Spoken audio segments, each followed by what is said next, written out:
Hey guys, it's George from Diamondyard Sports Cards coming at you with another video. I'm going to go over some pickups, and I'm just going to talk a little bit about some things or tips on eBay that I do sometimes.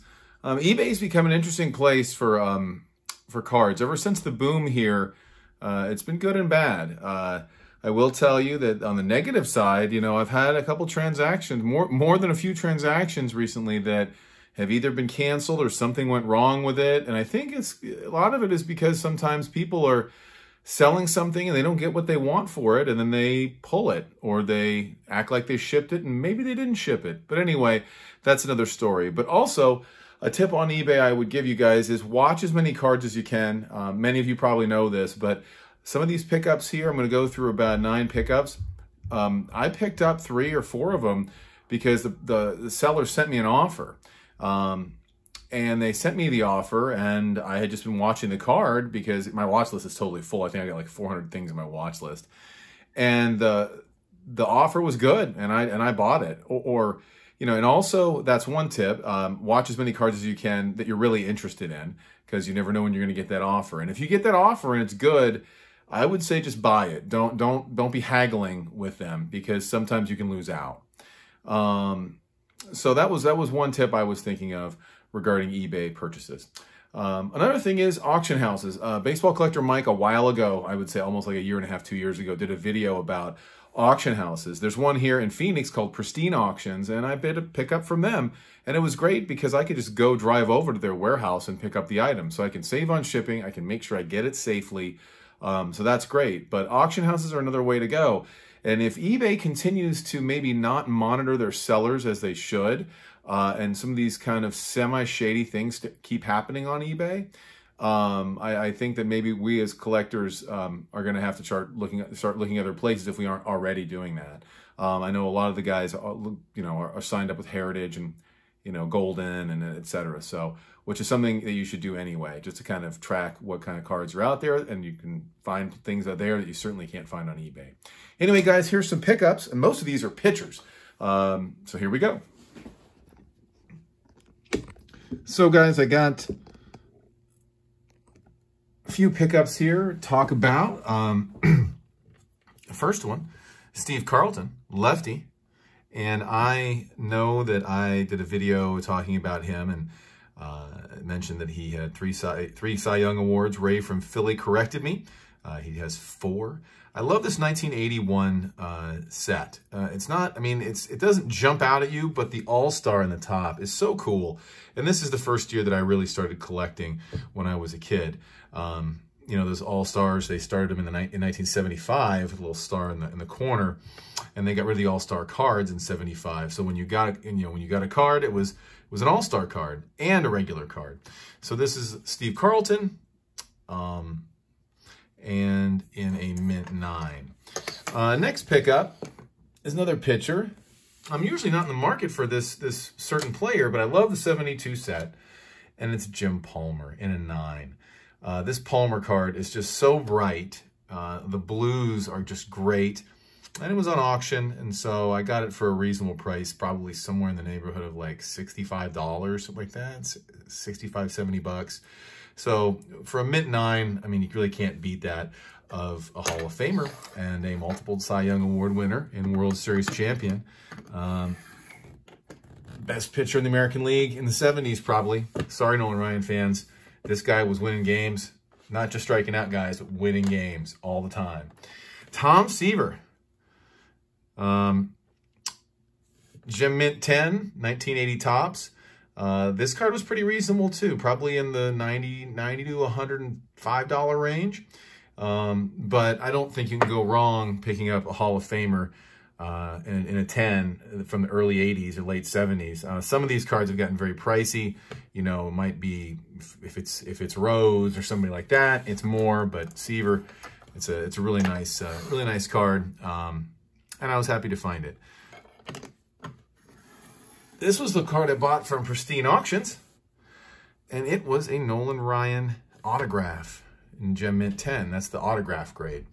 Love the 84 Donruss set. It's really is just kind of one of the, it's iconic, not the use of iconic, not iconic, but it is one of the top, if not the top baseball set of the 80s.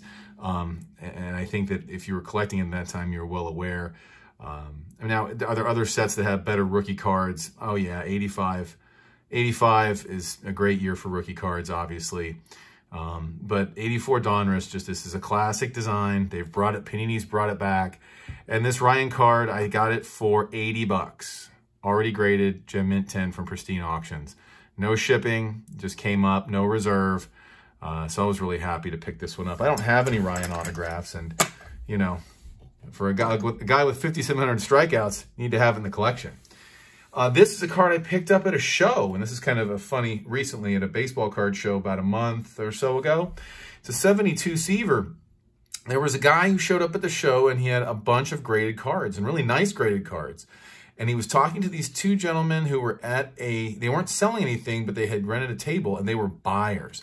The two guys were buyers, and they had negotiated. This guy had a whole list of all of his cards, and this one they were not interested in. Now, I mean, it's an 8, and it's a super nice color and everything like that, but the centering probably could be better. But I was in the market for a 72 Seaver and an 8. These guys were buying this collection off this guy, and they had negotiated a price somewhere in the neighborhood of like $37,000 to $40,000, and they were going to do the transaction the next day.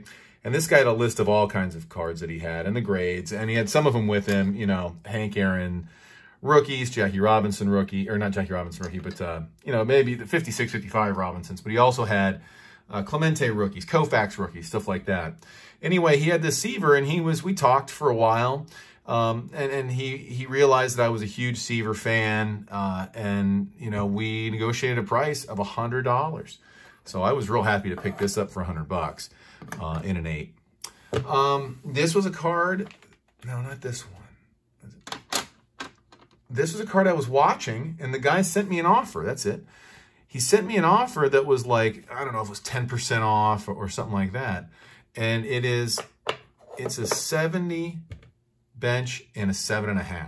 Now this is a high number, and it's Bench's first MVP. He won the MVP in 72, but in a 7.5, I couldn't pass it up.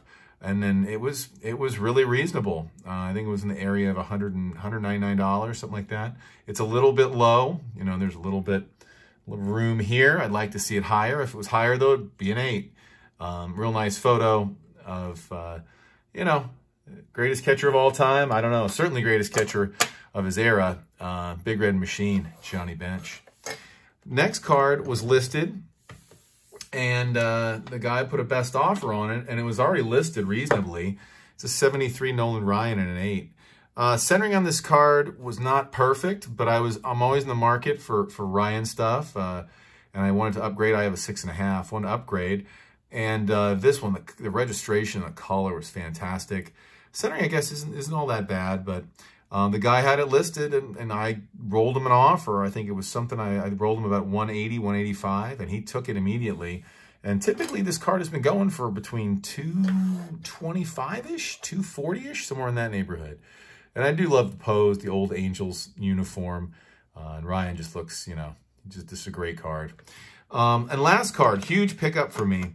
I was not in the I'm in the market for this card, but it popped up on eBay, and the guy had it on a best offer. And when looking for one centered, and you see it there, there it is, 5.5 Bob Gibson rookie. This card has a lot of eye appeal. Is it perfectly centered? No, but it's probably about as nice of a 5.5 as you're going to find. I mean, to me, it looks, I mean, it's got a little diamond cut to it, but boy, it looks to me more like a 6.5 in that range. The back is really white. And I have been meaning to pick one of these up, and I haven't, and they continue to go up as people, you know, appreciate Bob Gibson more and more. You know, due to his unfortunate passing, people tend to reflect on his career, his postseason dominance. So guys, I appreciate you watching.